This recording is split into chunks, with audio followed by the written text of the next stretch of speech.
Everybody, welcome. We're going to go over why add-ons are so important. You got to pick them up. You got to learn them. You got to get them. They do cost you money.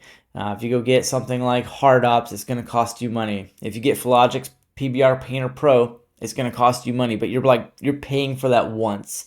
And then you now have a workflow instead of doing everything in Blender native. Like, oh, I got to remember where there's like 30 something hotkeys, or there's 15 or 20 little clicks to get something to work because you're selecting all these edges, you're doing this, and then you're adding a bevel, then you're setting up the bevel, and then do you apply it, do you not apply it, what's your workflow?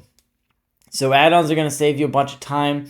I think it's really a wild approach to just do everything in native Blender, whereas it is good initially to learn the interface and get those skills and understand it.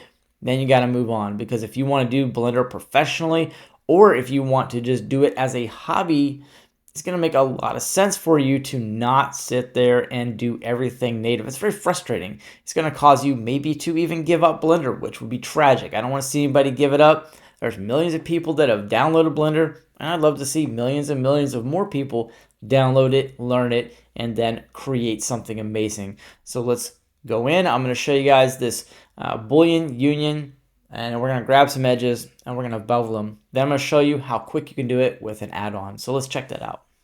All right, so this is a pretty simple process. I'm just going to grab this object, and I want to put a Boolean on the main object, doesn't matter which one. And I'm going to select this one, and that's cool because this could be a difference Boolean. It looks nice, but I want to make a union Boolean. But now I got to come in here and I've got to hide that object. So there's a few steps. Now I've got to come in. I want to inspect the mesh. Yeah, it looks like that's cool. Looks like that's going to work good. So now I'm going to come in and I want to apply that, which is unfortunate because now that's destructive and there's not necessarily no way back. You can do save points and things like that, but it does make it a lot more difficult.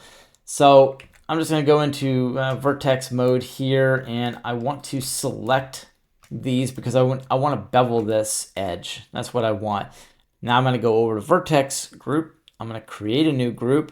I'm going to assign that group. I'm going to make sure the weight is all the way up to 1. Then I'm going to come back over, and I'm going to add now a bevel modifier. It's going to go on the whole thing. Don't want that. So I'll switch that to vertex group and select the group. So now the vertex group has the bevel, which is cool, right? But that's a lot of steps. And so now with all of that, if there's anything else I want to do, that took a long time. So if I delete that, let's set this up, and I grab a cube, shift the cube up. I use an add-on, grab this object, join it, and then I can now hit vertex bevel or edge bevel weight. Boom. Now with add-ons, cool things like these little menus will pop up, and you can now dynamically adjust these. I can grab edges like wherever I want. Maybe I just want this edge, and I can add another edge weight bevel. Now I've got another list, quick and easy, so I don't have to keep going in to this area. And add-ons will, generally speaking, if they're good or halfway decent, I think they'll just go ahead and collapse those because you don't need to be in there. There's going to be a bunch of presets. Like this will have shading hard and normals on or off. It'll already be set to arc. You know, there's the profile, the miter outer set to arc. It's going to load the edge bevel weight in. It's going to set it to weight. So the add-on's doing all of that for you. This is also joining the two things. Now, this is not dissimilar from some other add-ons out there necessarily that will do certain things in a few clicks. And that's how you do it, folks.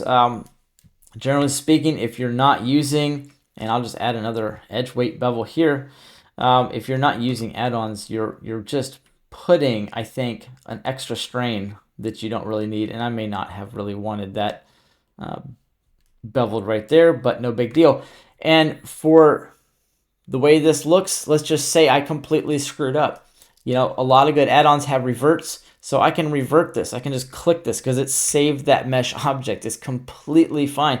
And maybe I didn't want to revert that after all. I liked it. Control Shift Z. Sometimes will bring you back, sometimes it doesn't. But yeah, Control Z, actually, there was no forward on that one. Yeah, that's it.